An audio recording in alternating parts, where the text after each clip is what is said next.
was the American. He seems nice. I invited him to the dinner. Was good with fists for a diplomat.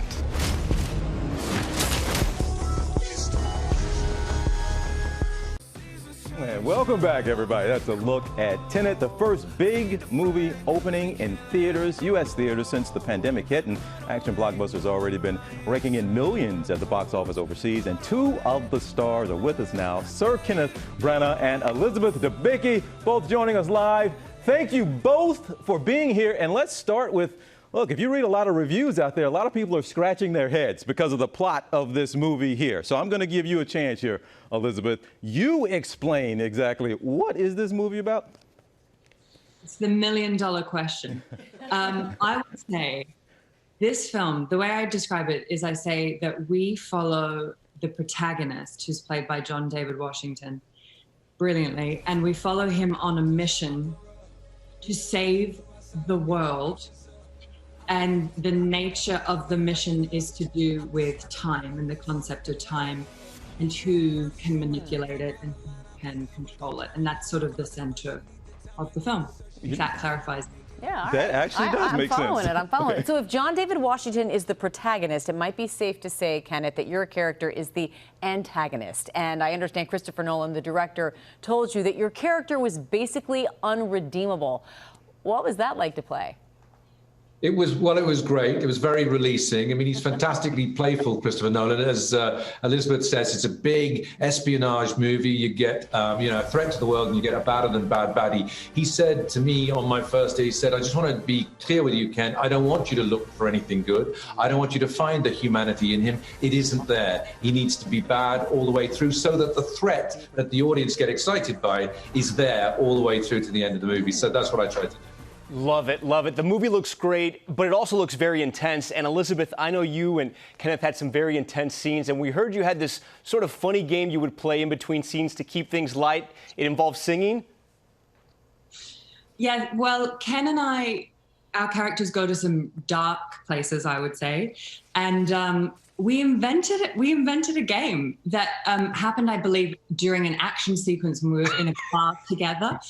For a long time. And Ken and I invented a game that basically, would you say, the crux of it is you pick a song that up until that point you've always sung the lyrics, like half sung them, never quite known the words. And then you kind of try to desperately figure out like that slightly obscure Elton John track that you never knew the lyrics to.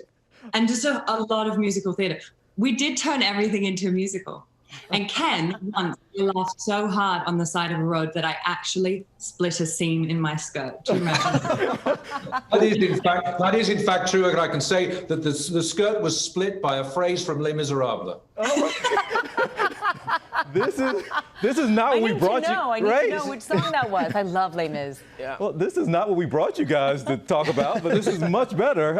Let's stick with you here, Kenneth. On one thing, though, back to your actual acting. We did have John David Washington on earlier this week.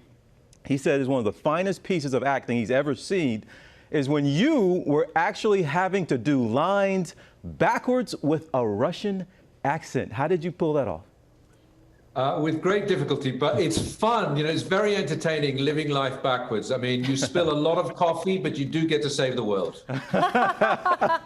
We are such fans, and I know you both have big roles coming up. And Elizabeth, specifically, you're going to be playing Princess Diana in the final 2 seasons of The Crown. How daunting was that? When Peter Morgan asked me to do it, I was quite overwhelmed. But I've had a little bit of time to process it now, and I think that I'm actually just incredibly excited to do it. And she's such an incredibly important figure. She was such a remarkable human being, and so the idea of stepping into it is daunting, but it's very exciting. Yeah, Kenneth, we know that you also have another movie coming up as well, Perot, Death in the Nile, and we were such fans of the first one. But I know there's that facial hair you have to wear, and I read that it kind of gets you in the zone, into the character. when you have like a galactic-sized facial furniture, it feels like you're sat behind, the wheel of a very expensive car. So Poirot's moustaches, what Agatha Christie said had to be the most magnificent moustaches in England, really switches you right on. So we had a great time, this time going to the desert, but all the murder, mayhem, and whodunit is all still there, including the moustache.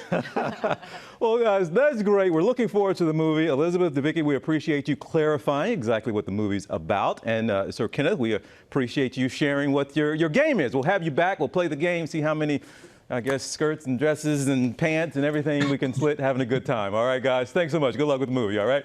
Thank you. All right, and Tenet is in theaters today, wherever theaters are open. Well, hey there, GMA fans. Robin Roberts here. Thanks for checking out our YouTube channel. Lots of great stuff here. So go on, click the subscribe button right over here to get more of awesome videos and content from GMA every day, anytime.